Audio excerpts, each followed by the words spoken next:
Pemirsa, ulah beberapa oknum dokter cabul meresahkan masyarakat. Pasca ditangkapnya dokter anestesi cabul yang memperkosa 3 korbannya di Bandung, Jawa Barat, kini oknum dokter kandungan di Garut diduga melecehkan pasiennya saat USG. Alih-alih membantu penyembuhan, para oknum dokter tersebut justru bertindak kriminal dan meninggalkan trauma mendalam bagi para pasiennya. Lantas apa yang terjadi pada dunia kesehatan di Indonesia? Bersama saya Diandra Mukni, inilah The Prime Show selengkapnya. Ada apa ini dengan pendidikan spesialis anestesi? Kok kejadian terus? 1 bulan kita freeze dulu, kita mau lihat apa yang harus diperbaiki dengan Fakultas Kedokteran Unpad dan juga Rumah Sakit Hasan Sadikin.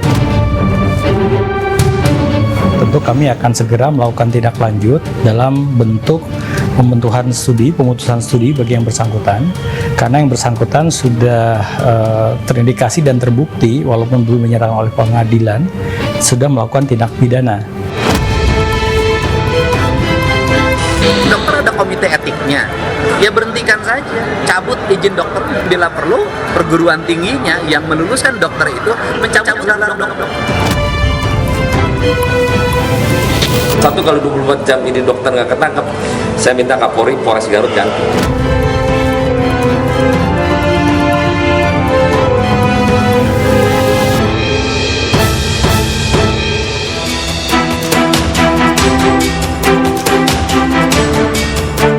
Priguna Anugrah Pratama, dokter residen anestesi Universitas Padjadjaran Bandung, resmi ditetapkan sebagai tersangka kasus pemerkosaan. Polda Jawa Barat menjerat pelaku dengan pasal berlapis Undang-Undang Tindak Pidana Kekerasan Seksual dengan ancaman hukuman 17 tahun penjara. Perbuatan kejinya terungkap dari laporan yang dibuat oleh korban FH, anak dari seorang pasien di Rumah Sakit Hasan Sadikin Bandung. Priguna diduga melakukan tindak kekerasan seksual saat bertugas jaga di ruang IGD RSAS Bandung dengan modus membius korbannya saat pengambilan sampel darah untuk donor. Dari hasil penyelidikan, polisi kemudian mengungkap jumlah korban pemerkosaan dokter cabul ini bertambah tak hanya 1 orang, melainkan 3 orang.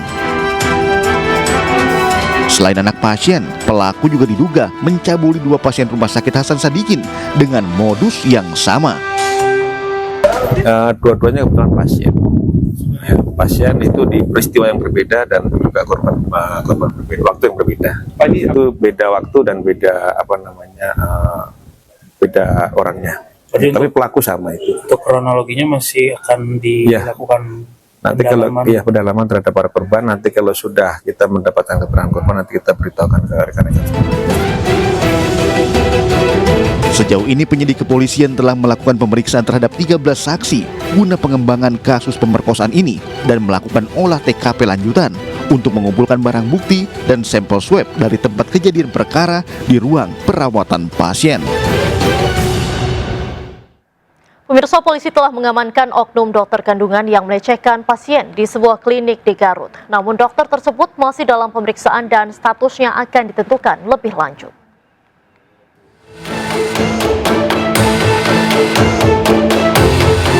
Setelah videonya viral, dokter kandungan yang melakukan pelecehan seksual terhadap pasien di sebuah klinik di Garut telah diamankan polisi. Pelaku langsung diperiksa secara intensif oleh Unit Perlindungan Perempuan dan Anak atau PPA Satreskrim Polres Garut. Kapolres Garut AKBP Muhammad Fajar Gemilang menyatakan pelaku telah diamankan kurang dari 24 jam setelah videonya viral. Pelecehan terjadi di sebuah klinik di Garut pada Juni tahun lalu dan pelaku juga sudah tidak membuka praktik lagi di Garut. Jadi karena viral tadi malam, langsung kita atensi.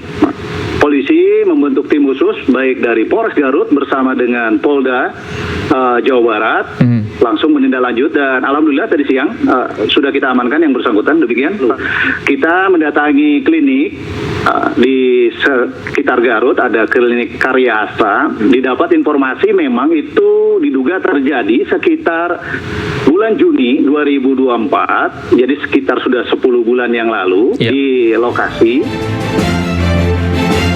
Pelaku yang kini telah diamankan statusnya kini masih dalam pemeriksaan dan masih didalami untuk menentukan langkah selanjutnya. Sementara sudah ada 2 korban yang mendatangi langsung ke Polres terkait masalah ini. Sebelumnya seorang dokter kandungan diduga cabuli pasien di sebuah klinik di Garut, Jawa Barat. Polisi didesak segera menangkap oknum dokter kandungan dalam waktu 24 jam.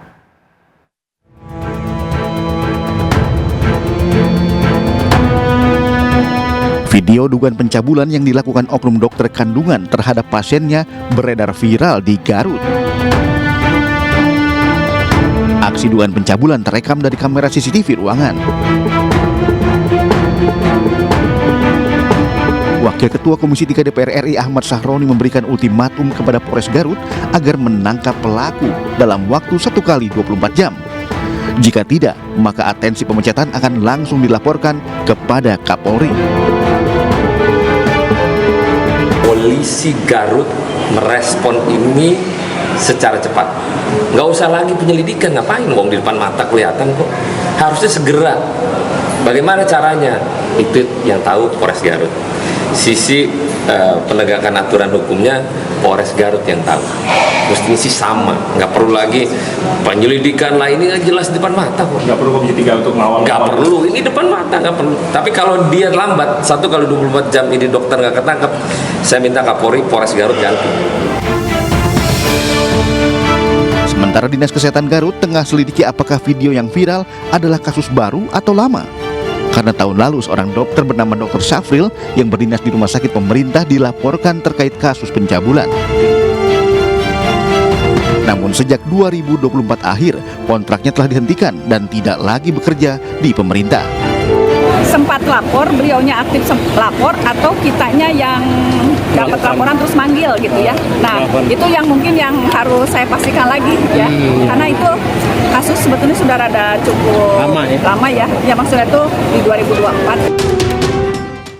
Pemirsa, Gubernur Jawa Barat Deddy Mulyadi mengecam keras dan meminta dokter tersebut diberhentikan dan dicabut izinnya agar memberikan efek jera. Deddy juga meminta agar proses hukum diterapkan kepada pelaku agar tidak ada lagi korban. Ya gini saja, kalau dokter lecehan pasien di Garut kan dokter ada komite etiknya. Ya berhentikan saja, cabut izin dokternya. Kenapa harus susah? Ya cabut aja izin praktek dokternya. Dan bila perlu perguruan tingginya yang meluluskan dokter itu mencabut gelar dokter. Karena dokter itu profesi yang ketika dilantik itu diambil sumpah profesi, kan beda dokter. Nah ini yang harus dilakukan. Jadi hari ini harus ada tindakan-tindakan tegas, tidak lama, tidak bertele-tele.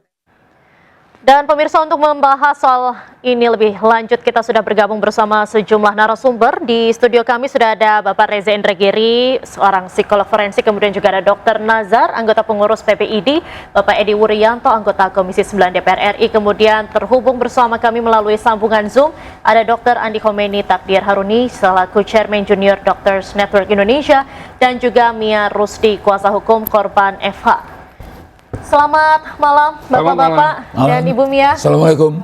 Assalamualaikum. Baik, selamat malam. Saya akan ke Bu Mia terlebih dahulu. Sebelumnya saya mengucapkan turut prihatin atas kejadian yang menimpa klien Anda. Bu Mia, mungkin bisa dijelaskan kronologi yang dijelaskan oleh klien Anda ini seperti apa awalnya? Awalnya itu pasien itu menunggu ayahnya di rumah sakit. Dan saya pendek aja ya Mbak ya, supaya tidak terlalu panjang. Jadi dokter ini meminta pasien untuk diperiksa darah. Dan setelah itu dia diganti bajunya dan dibawa ke lantai 7 di atas.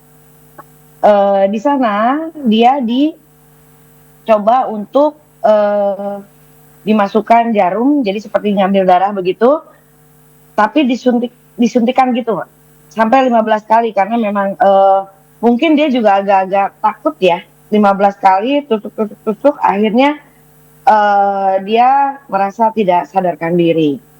Setelah itu dia bangun merasa gak nyaman di ruangan itu dan merasa sakit, akhirnya diperiksa di bawah di rumah sakit. Ternyata di rumah sakit itu, di RSAS itu diperiksa bahwa si korban ada luka di bagian vagina, dan bukan luka ya, jadi ada sperma kalau nggak salah, sperma, dan ada juga ceceran alat kontrasepsi ya, kondom ya Mbak ya. Dan akhirnya mereka melapor, tapi masih kurang cukup bukti dan dibantu lagi oleh pihak RSAS waktu itu, akhirnya melapor ke Polda. Begitu, Baik. Mbak. Bu Mia, saat ini kondisi korban seperti apa? Oh ya, kondisi korban masih masih terganggu, dan hari ini tim kami JBH sudah ke UPTD PPA untuk memeriksa psikologinya. Kalau untuk kondisi dia sih sangat-sangat masih ini ya, shock ya. Kata keluarga sih bilang masih nggak mau bicara, dan kemarin saya juga sempat ketemu bicara sama sama korban, tidak banyak bicara, dan dia pandangannya kayak kosong gitu. Jadi memang betul-betul shock gitu dia. Untuk sementara kami tim hanya baru ke JBH sudah ke UPTD saja Bu. Nanti untuk hasilnya kita tunggu dari psikolog. Baik, Gitu. berarti kondisi korban ini masih sangat terganggu kejiwaannya begitu ya. Masih, Dan ya. sejauh ini untuk perkembangan kasus seperti apa, Mbak Mia? Ya, kami kebetulan waktu tanggal 14 sekalian kami memberikan surat kuasa ke penyidik, dan penyidik menyampaikan bahwa kita sudah berkoordinasi dan sangat membantu sekali ya Polda dalam hal ini gerak cepat, bahwa kemungkinan korban itu bertambah, tidak 1 tapi ada 3 jumlahnya. Jadi yang 2 lagi memang belum ditangani oleh kita, tapi hanya FH, karena yang 2 lagi masih menunggu untuk keberanian mungkin ya Mbak. Dan setelah itu kami juga perlu sampaikan untuk mendorong pasal yang berlapis untuk menjerat pelaku agar hukumannya semakin berat. Pasal-pasal itu nanti kita sampaikan. Untuk sementara pasal yang diterapkan yaitu Undang-Undang TPKS yang 12 tahun 2002 yang ancamannya 12 tahun, lalu bahwa kita juga merekomendasikan berdiskusi dengan Polda Jabar bahwa perbuatan ini dilakukan oleh tenaga medis, kemungkinan 1/3 untuk ditambah masa hukumannya, Mbak. Baik. Begitu. Baik, sejauh ini apakah ada yang menawarkan upaya mediasi atau ingin berdamai gitu? Oh iya, kalau waktu itu memang pernah. Jadi dari awal, waktu pas awal ini kasus ini dilaporkan ke pihak penyidik, jadi ada sebelum dulu kan belum sama Jabar Bantuan Hukum ya, jadi dan si korban juga PH-nya ada PH-nya juga, dan PH-nya tersangka dan PH-nya korban yang lama ya Mbak ya, mereka upaya untuk berdamai.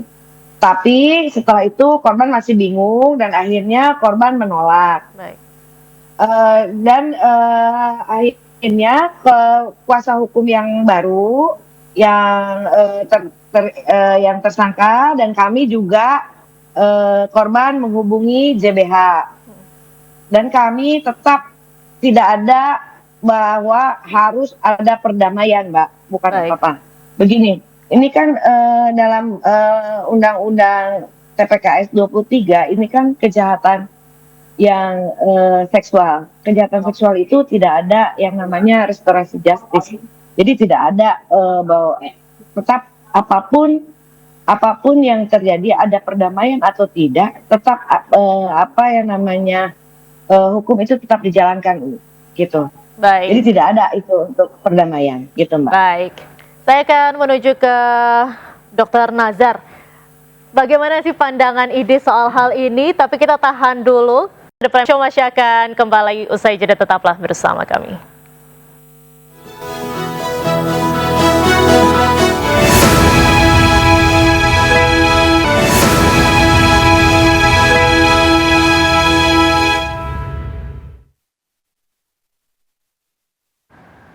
Anda kembali di The Prime Show bersama saya Diandra Mukni. Pemirsa, Menteri Kesehatan Budi Gunadi Sadikin angkat bicara terkait dugaan ruda paksa terhadap keluarga pasien oleh salah peserta pendidikan dokter spesialis PPDS Fakultas Kedokteran Unpad. Ia menegaskan pihaknya tidak akan menoleransi kekerasan seksual dalam bentuk apapun. Ada sesuatu yang fundamental mesti dirapihkan lah, diperbaiki di pendidikan kedokteran, terutama juga untuk di pendidikan spesialis. Tapi apa yang sudah Kemenkes lakukan ke depannya untuk terus memperbaiki budaya pendidikan dokter spesialis yang ada sekarang? Kita rasa memang harus secara serius diperbaiki.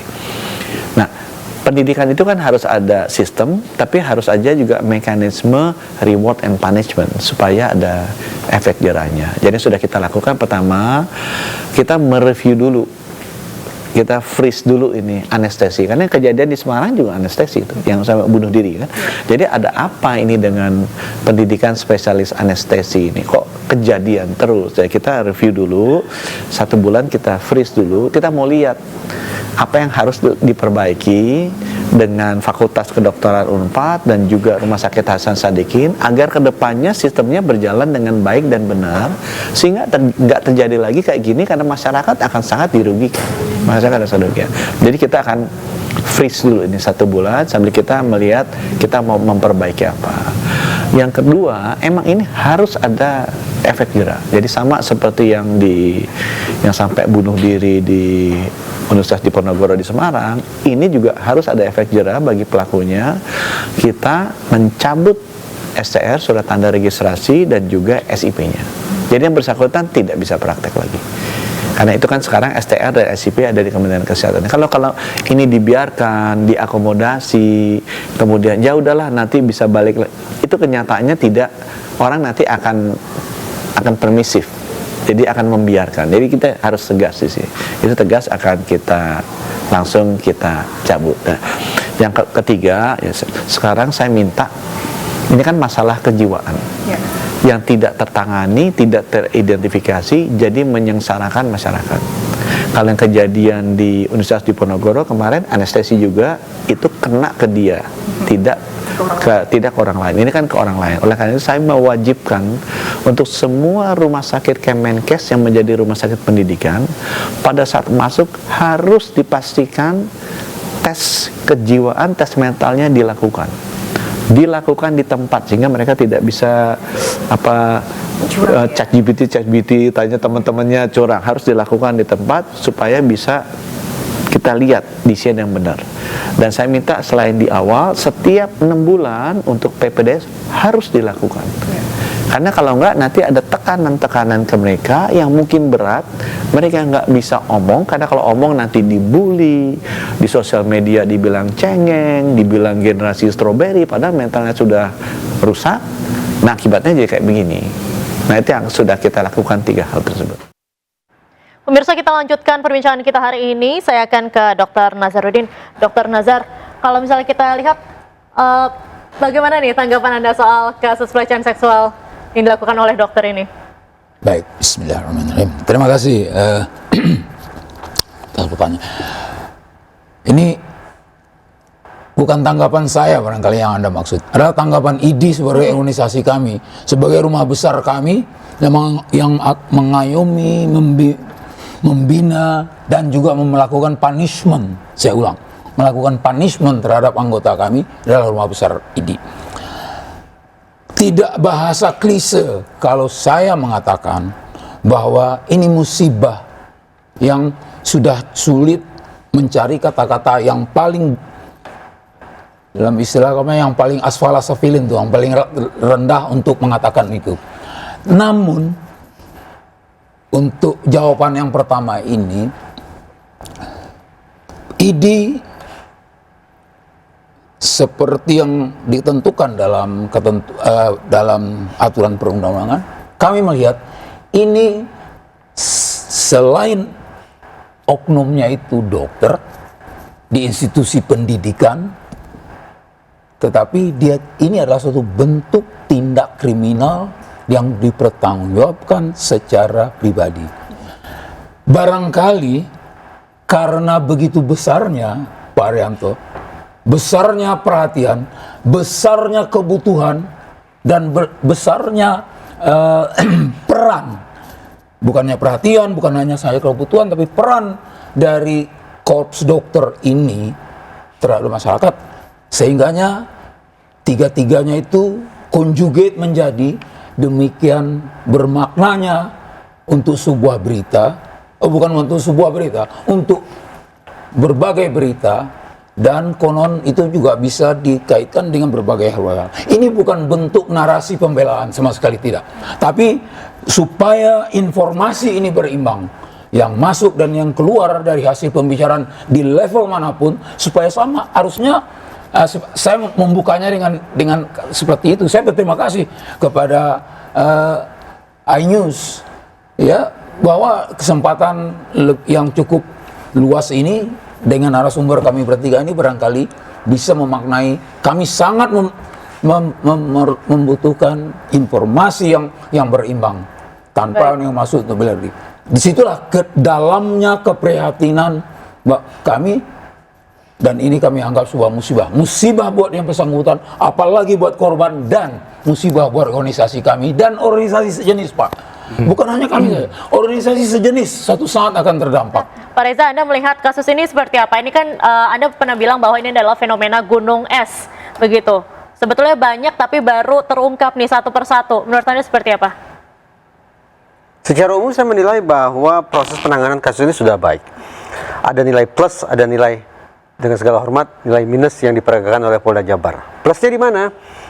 Plusnya adalah ketika Polda Jabar secara gagah berani mempertontonkan wajah tersangka tanpa penutup muka sama sekali dan mengumumkan nama lengkapnya. Sebagian kalangan mengatakan itu kan berarti melanggar praduga tak bersalah. Tapi bagi saya hanya mencoba mengajak kita semua konsekuen bahwa keberadaan undang-undang tindak pidana kekerasan seksual sah sudah memposisikan kejahatan seksual sebagai kejahatan yang serius. Karena diposisikan sebagai kejahatan yang serius, maka langkah-langkah penegakan hukumnya juga harus super, tidak konservatif, tapi harus progresif. Dengan demikian, atas nama kepentingan masyarakat luas, terutama sekali untuk menyemangati kemungkinan adanya masyarakat yang sudah menjadi korban dari oknum dokter ini, saya mendukung langkah Polda Jabar yang sekali lagi memampangkan wajah tersangka tanpa penutup sama sekali dan menyebutkan nama lengkapnya. Itu nilai plus yang saya berikan untuk Polda Jabar. Nilai plus yang kedua, kabarnya dari media yang saya simak bahwa Polda Jabar melakukan pemeriksaan uji saintifik terhadap, sperma, untuk mengetahui itu sperma milik siapa. Ini pun merupakan langkah positif. Kenapa? Polda Jabar tidak melakukan hal serupa ketika menangani kasus tewasnya Eki dan Vina, yang saya kritik habis-habisan. Yang saya anggap bukan hanya saya, bahkan Kapolri pun menganggap ada kelemahan dari sisi kerja saintifik yang dilakukan oleh Polda Jabar pada penanganan kasus Cirebon. Tapi ternyata sekarang Polda Jabar sudah mengambil langkah berupa uji saintifik itu. Sementara langkah yang menurut saya minus, tapi mudah-mudahan bisa dikoreksi ke depannya, adalah ketika Polda Jabar mengangkat atau melontarkan narasi bahwa tersangka ini mengidap kelainan seksual dan gangguan jiwa. Ini bukan kosakata dari pikiran saya, ini bukan tafsiran saya, ini bukan asumsi saya. Ini adalah kata demi kata yang diucapkan oleh Polda Jabar. Saya ulangi, tersangka mengidap kelainan seksual dan gangguan jiwa. Saya tidak tahu apakah tersangka ini memang memiliki kondisi khusus semacam itu atau tidak. Tetapi yang saya bayangkan, semestinya Polda Jabar punya keinsafan. Amarah kita, kesedihan kita, ketakutan kita, ingin kita timpakan kepada tersangka ini. Dan siapa perpanjangan tangan kita itu? Polda Jabar. Dengan demikian, Polda Jabar semestinya menghayati betul amarah kita, kesedihan kita, ketakutan itu, sehingga tidak melontarkan narasi-narasi yang justru menurut saya kontraproduktif bagi proses penegakan hukum itu sendiri. Andaikan tersangka memang punya kelainan seksual ataupun gangguan jiwa, apapun jenisnya, menurut saya narasi semacam itu tidak semestinya muncul dari Polda Jabar, tapi andaikan dimunculkan datang dari siapa? Dari penasihat hukum tersangka, nantinya terdakwa. Karena mereka lah yang punya kepentingan untuk mencari celah hukum, meloloskan klien mereka dari lubang jarum. Gitu. Baik, ini kan tidak hanya di kasus yang di RSAS saja, tapi juga ada yang di Garut, kemudian juga beberapa waktu lalu baru ada muncul di Malang, walaupun itu terjadi saat COVID begitu. Ini berarti kan dalam satu institusi ini ternyata ada banyak begitu, tapi tidak terungkap saja. Menurut Pak Reza bagaimana? Bersama Dr. Nazar, kita pernah berbincang dengan Dr. Mirza. Dari Dr. Mirza, yaitu dokter pertama yang mengekspos Dokter Gigi, yang pertama yang mengekspos kasus ini di publik. Saya tangkap beberapa kosakata yang memang sangat dramatis ya, banyak, marak dan sejenisnya, sehingga memang saya punya alasan untuk mengatakan jangan-jangan ini merupakan fenomena gunung es. Tapi ini kan baru sebatas dugaan, maksimal asumsi. Kita akan bisa menjawab bobot keseriusan masalah ini adalah ketika antara lain dari otoritas terkait, entah itu Kementerian Kesehatan, entah itu organisasi profesi, entah itu dari fakultas yang bersangkutan, ada tidak data yang menunjukkan tentang insiden kekerasan seksual yang dilakukan oleh oknum dokter? Satu. Yang kedua, kalau memang data itu tersedia, lantas pertanyaannya, bagaimana penyikapan stakeholders terhadap kasus-kasus tersebut? Apakah sebatas mengatasinya lewat pertanggungjawaban etik, atau lebih dari itu? Kembali, keberadaan Undang-Undang Tindak Pidana Kekerasan Seksual semestinya mengikat persepsi dan tekad kita bersama bahwa masalah semacam ini tidak boleh hanya diselesaikan pada lingkup internal organisasi. Harus dibawa ke ranah pidana. Konsekuensinya apa? Pertanyaan ketiga, ada tidak data di kepolisian tentang berapa banyak oknum dokter yang dilaporkan, yang diperkarakan karena telah melakukan kekerasan seksual? Dan pertanyaan keempat, apa penyikapan hukumnya? Jangan-jangan tidak litigasi, jangan-jangan restoratif justice yang sebetulnya menyimpang itu. Berarti Anda setuju kalau ini poinnya adalah fenomena gunung es? Iya, saya membangun paling tidak asumsi sedemikian rupa berdasarkan apa yang saya simak di pemberitaan dan juga apa yang saya simak dari Dr. Mirza. Baik, saya Dr. sudah mendapatkan poinnya. Mirsa The Prime Show masih akan kembali usai jeda, tetaplah bersama kami.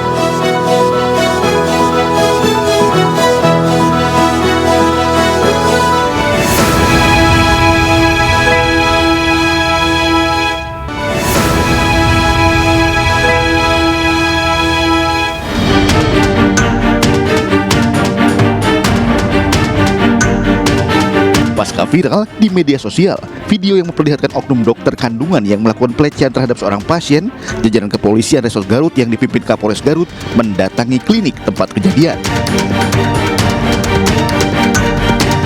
Kapolres Garut melihat langsung ruangan praktek yang biasa digunakan oknum dokter tersebut saat melakukan praktek atau melayani pasien. Namun sudah 3 hari ini dokter tersebut tidak lagi bekerja di klinik yang berlokasi di kawasan Garut Kota. Polres Garut mengatakan kejadian tersebut terjadi pada tahun lalu dan saat ini pihaknya bersama Polda Jabar telah membentuk tim khusus untuk mendalami kasus ini. Satu inisial Dokter MF itu diduga melakukan perbuatan pelecehan seksual terhadap pasiennya. Namun ini masih kita dalami. Polres Garut beserta Polda Jabar itu telah membentuk tim khusus untuk melakukan penyelidikan. Kemudian apabila nanti memang dugaan itu benar, kita masih mengumpulkan alat bukti, kita akan proses, tangani secara tuntas dan tindak tegas. Data sementara tadi yang kita peroleh itu terjadi di 20 Juni 2024, jadi sekitar 10 bulan yang lalu. Kami masih dalami ini korbannya karena memang korban sampai saat ini belum laporan, tapi Polres Garut dan Polda Jabar langsung membentuk tim khusus mendalami dan memproses penyelidikan. Polres Garut membuka posko pengaduan untuk melayani aduan masyarakat perihal kasus tersebut.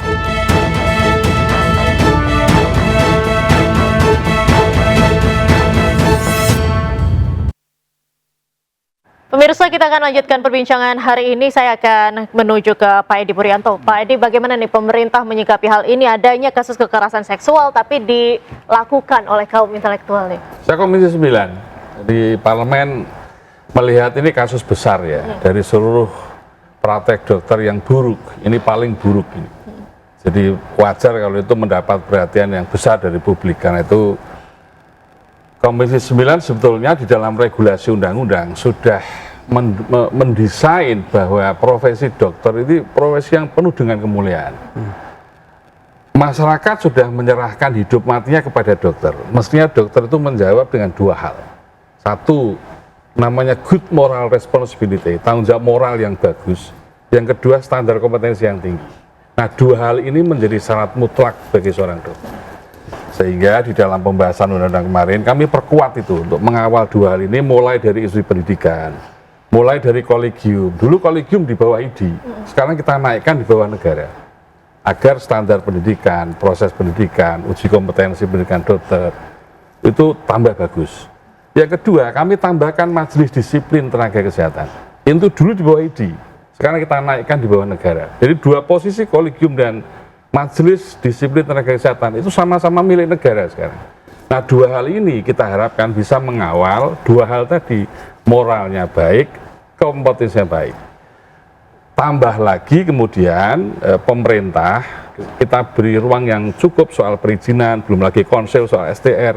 Jadi ada kolegium, ada majelis disiplin, ada konsel, ada pemerintah, ada ID.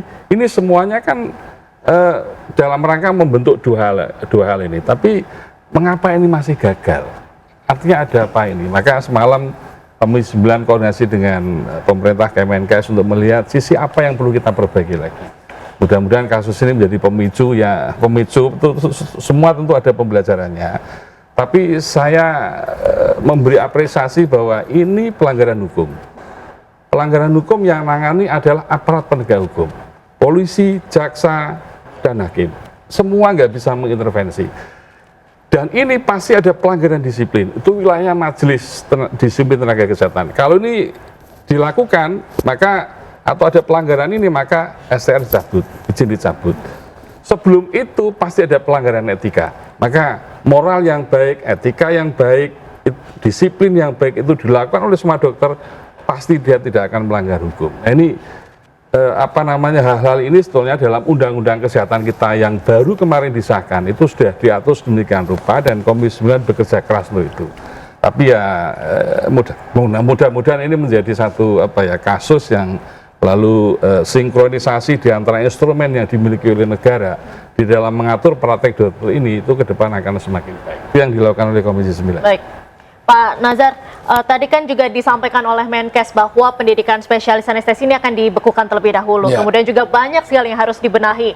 Nah, menurut ID sendiri ini apa sih yang harus dibenahi? Terus kemudian mungkin sistem rekrutmennya kah yang kurang tepat atau seperti apa?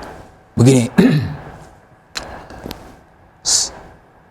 tadi Pak Edi sudah membicarakan secara garis besar apa yang dihasilkan di Undang-Undang Omnibus Law 17 tahun 2023 itu mengambil ada 11 undang-undang ya Pak ya menjadi satu dalam hal ini.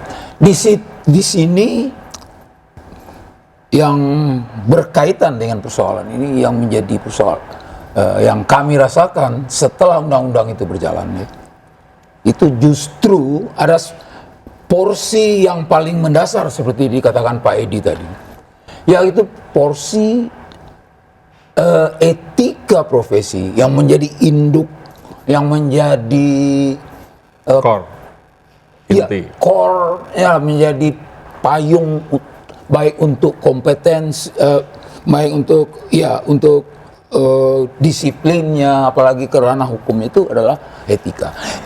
Porsi ini sangat terminimalisasi, yaitu yang isinya tentang etika keprofesian itu terminimalisasi, terutama yang menyentuh tentang pembinaan yang tentu bermula dari internalisasi daripada kode etik kedokteran, pada hampir terakhirnya itu punishment yang selama ini pada Undang-Undang Nomor 9 tahun 2004 itu yang sekarang sudah tidak ada lagi itu diberikan porsi ini oleh pemerintah ya kepada perhimpunan. Di sini gap menganga Pak Edi. Sehingganya walaupun ada komisi disiplin, walaupun ada KKI di situ dan banyak hal yang sudah ditarik ke sentral, ke Departemen kesehatan, tetapi yang mendasar tentang porsi keprofesian, etika keprofesian itu Medigap. Kita akan mencoba kembali menghubungi Dr. Andi Khomeini. Dr. Andi, apakah bisa mendengar suara saya dengan jelas? Bisa, Mbak. Baik, Dr. Andi, bagaimana nih tanggapan Anda melihat rekan sejawat Anda melakukan atau terlibat dalam kasus pelecehan seksual? Rekan-rekan sejawat dokter ini melihatnya seperti apa? Oke, pertama barangkali ini kita harus merenung ya, dan harus betul-betul berkontemplasi kenapa bisa kejadian yang seperti ini tuh berturut-turut dalam beberapa hari. Kemudian buat kami itu musibah karena kan mungkin jadinya ini kayak peribahasa nila setitik rusak susu sebelanga. Jadi begitu banyak dokter, begitu banyak tenaga kesehatan yang memberikan pengabdiannya, pelayanannya, tapi kemudian karena beberapa oknum seperti ini, itu kemudian karya positif dari teman-teman yang lain itu jadi tercemar. Itu pertama ya.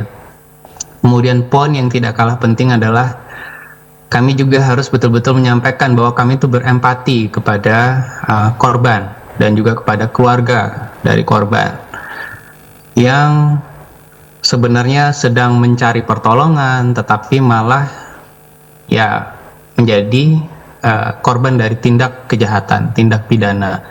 Dan sebagaimana sudah disampaikan sebelumnya oleh para narasumber yang lain, karena memang ini adalah tindak pidana, jadi kami memang sangat mendukung betul aparat penegak hukum untuk menuntaskan kasus ini. Jadi kenapa itu diperlukan? Karena memang kita harus memisahkan siapa yang baik, siapa yang tidak baik, mana yang oke, mana yang tidak oke, mana yang etik, mana yang tidak etis. Jadi ya kami mendukung penuh aparat penegak hukum untuk menuntaskan kasus ini. Tapi ada lagi poin yang tidak kalah penting, yaitu adalah bagaimana mencegah ini agar tidak terjadi kembali. Bagaimana agar semua fasilitas kesehatan kita, kemudian semua institusi pendidikan tenaga kesehatan itu benar-benar menjadi ruang yang aman dan nyaman dan terhindar dari segala macam tindakan pelecehan dan kekerasan seksual. Mungkin itu ya. Spesifik tadi disampaikan juga bahwa kita memang harus melakukan uji, melakukan screening secara berkala kepada semua. Karena kita bicaranya kali ini adalah di tenaga kesehatan, di para dokter, maka saya pikir sudah layaklah kalau memang kita membangun sebuah sistem di mana kami semua ini itu mendapatkan screening berkala, tidak hanya kesehatan fisiknya tapi juga kesehatan mentalnya. Baik. Mungkin itu dari saya. Baik, terima kasih Dokter Andi. Saya akan ke Pak Reza. Pak Reza, tadi juga dikatakan soal ada gangguan kejiwaan begitu. Apakah tes kejiwaan ini sebetulnya efektif nggak untuk memprediksi mungkin adanya potensi seseorang akan melakukan suatu tindak kejahatan atau kekerasan seksual, atau misalnya juga tes kejiwaan ini untuk menentukan seorang dokter ini capable untuk melakukan tugasnya itu seperti apa? Saya tidak bicara kemungkinan hengki-pengki ya, kemungkinan permainan-permainan bawah meja itu. Saya hanya ingin mengatakan secara konkret bahwa ada istilah malingering, ada istilah dissimulation. Malingering pura-pura sakit, dissimulation pura-pura sehat. Apa artinya? Tes apapun itu bisa saja dikelabui. Lebih-lebih jangan-jangan oleh profesional, karena dia tahu tips dan trik bagaimana menyiasati tes yang diajukan kepada dirinya. Terlepas dari itu, adanya gagasan atau pemikiran untuk memberikan tes berkala bagi saya sah-sah saja. Walaupun masyarakat tampaknya perlu diinsafkan agar tidak menaruh ekspektasi yang terlalu tinggi terhadap yang namanya psikotes. Anggaplah, entah itu dokter, entah itu jurnalis atau profesi lainnya, hasil psikotesnya bagus. Lalu masyarakat beranggapan maka seterusnya orang ini semestinya bagus. Tidak demikian. Kondisi kesehatan manusia, kondisi psikologis manusia fluktuatif, dinamis. Kemarin baik, hari ini buruk. Kemarin sehat, hari ini sakit. Kemarin normal, hari ini abnormal. Dan seterusnya. Dan itu tidak akan mungkin bisa terlacak terus-menerus dengan setiap hari menyelenggarakan psikotes. Tidak realistis. Karena itu, saya yakin betul bahwa alih-alih mengandalkan psikotes, mekanisme pengawasan memang harus diberikan garis bawah. Bicara pengawasan, ada 3 semestinya saluran yang bisa dilakukan, menurut saya. Pertama, mengandalkan adanya laporan dari korban. Sehingga mekanisme pengawasan, mekanisme pertanggungjawaban bisa bekerja, karena ada laporan. Yang kedua, audit. Dengan melibatkan sekian banyak, katakanlah bodies atau organ-organ tadi disebut oleh Pak Edi. Ada satu mekanisme lagi, sesungguhnya yang paling bisa diandalkan, yaitu whistleblower system. Pertanyaan, apakah organisasi profesi punya kesanggupan tidak membudayakan kebiasaan para anggotanya untuk buka suara ketika sesama sejawat melakukan penyimpangan? Tantangannya memang besar. Konon atas nama jiwa korsa, segala macam bentuk aib, kesalahan, penyimpangan, bahkan kejahatan harus ditutup atas nama jiwa korsa. Tapi justru sekarang saya balik. Kalau organisasi punya kesungguhan untuk membangun whistleblower system, patut kita berharap ini akan efektif. Baik, dari ini berani nggak nih Pak? Iya, itu sebenarnya kita mengakui belum semua. Kalau tidak ada yang berani, ya enggak juga. Belum semua bisa ada anggota kami itu yang berfungsi sebagai whistleblower. Jadi itu sekarang salah satu segmen yang kita minta. Baik. Kalau ini saya berani mengatakan atas nama pimpinan ID, minta porsi. Baik. Menjaga etika profesi itu tadi, menginternalisasikannya, kemudian mengawasinya itu kembalikan kepada ID. Baik, kita akan usai jeda sejenak. Tetaplah bersama kami.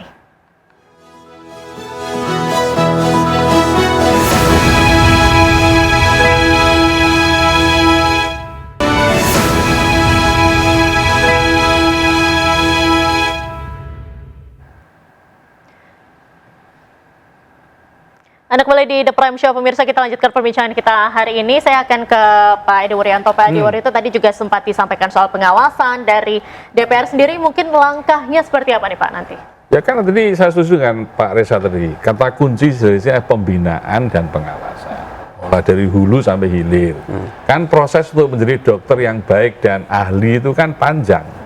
Jadi mulai pendidikan. Ini ada lembaga kolegium yang mengatur ini. Ini difungsikan dengan baik lah. Karena ini per grup semua ini. Kolegium itu kan para guru besar, para ahli, mereka menyusun standar dengan ideologi doktrin kedokteran. Ketika mereka selesai pendidikan, lalu mereka uji kompetensi nasional. Ini ada konsil, ya kan? Dia berikan STR mana yang kompeten, mana yang tidak. Oke, setelah itu dia praktek, dia awasi itu selama praktek. Siapa yang mengawasi? Paling kecil komite medik di rumah sakit. Lebih tinggi lagi majelis disiplin. Ini punya otoritas merekomendasi bagi semua dokter yang melakukan malpraktek itu direkomendasikan untuk STR-nya dicabut. Itu paling takut loh bagi dokter. Kalau STR dicabut, dia nggak bisa praktek. Lalu kalau ini lolos semua, maka pasti ada kecenderungan melanggar hukum. Saya belum pernah mendengar ada dokter yang STR-nya dicabut, kecuali kasus yang seperti ini. Baru kalau kasus hukum yang ini, baru STR yang disebut. Ada apa? Mestinya kan ada banyak STR dicabut sebelum dia melanggar hukum. Karena orang yang melanggar hukum pasti melanggar disiplin, pasti melanggar etika, pasti moralnya buruk. Nah ini orang dokter itu akhirnya mengalami risiko banyak yang melanggar hukum, lalu ditarik STR yang disebut gimana. Ini fenomena terbalik. Maka saya mekanisme regulasi internal yang diusulkan oleh Mas Sandi itu diperkuat agar ada pembinaan dan pengawasan yang baik itu. Nah ini lemahnya di sini nih. Maka Komisi 9 saya mengusulkan para stakeholder, pertama asosiasi institusi pendidikan, yang kedua kolegium, yang ketiga konsil, majelis disiplin, organisasi profesi, pemerintah, 6 instrumen. Ini akan kami undang oleh Komisi 9 untuk membicarakan soal ini agar sistem pendidikan kedokteran dan praktek kedokteran ke depan semakin baik. Dan itu tugas. Masa sidang ini pasti akan saya usulkan. Karena kalau tidak, ini kasus mahal. kasus mahal dibiarkan tanpa ada refleksi untuk pembelajaran, tidak akan ada maknanya. Jadi korban yang dulu di Karyadi, sekarang di Rumah Sakit Hasan Sadikin, lalu yang ada di Garut, ini kan semua pembelajaran penting nih, agar kita ada refleksi sehingga Komisi 9 dengan seluruh mitra bisa memperbaiki sistem secara baik. Baik, mungkin terakhir dari Pak Reza seperti apa sebagai penutup, singkat saja. Saya justru sebagai penutup memilih memposisikan diri sebagai pasien, dalam pengertian tidak hanya kualitas dokter, baik dari sisi moralitas maupun dari sisi kompetensi yang saya nantikan, tetapi juga kesanggupan komunitas dokter Indonesia untuk mempertanggungjawabkan perbuatan ketika ada oknum-oknum yang melakukan pelanggaran. Saya masih khawatir bahwa jiwa korsa yang menyimpang, jiwa korsa yang disalahgunakan, itu yang akan menjadi kendala terbesar bagi proses pembenahan internal. Bu Mia, mungkin singkat saja, terakhir apa nih harapannya? Jam 18. Ya, kami berkomitmen agar pelaku dihukum seberat-beratnya karena apabila tidak dihukum seberat-beratnya ini akan berulang, Mbak. Kalau bisa ada efek jerah yang untuk ini, untuk baik. Baik, terima kasih Ibu Mia atas waktunya dan juga sudah bergabung bersama kami di The Prime Show. Terima kasih juga Bapak-bapak sudah bergabung. Baik, silakan terakhir. Singkat saja, Pak. Saya bukan hanya minta apa ini soalan. Saya tidak selalu sama sependapat dengan Adinda Reza ya, tapi dalam hal ini tuh saya ingin menitipkan penggaris bawahan bahwa pembinaan dan pengawasan itu adalah lebih berat sebenarnya porsinya ke organisasi profesi. Tentang profesi, kalau perkara tentang kolegium dan sebagainya itu udah benar. Negara itu memang undang-undang sudah mengatakan demikian. Oke, kita taat.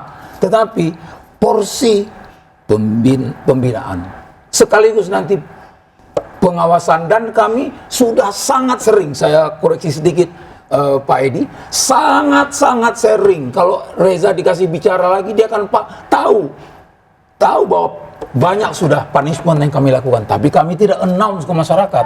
Terima kasih banyak. Baik, terima kasih banyak Bapak-bapak sudah bergabung bersama The Prime Show malam hari ini. Pemirsa, demikian The Prime Show hari ini. Saya Diandra Mukti pamit undur diri. Terima kasih, sampai jumpa.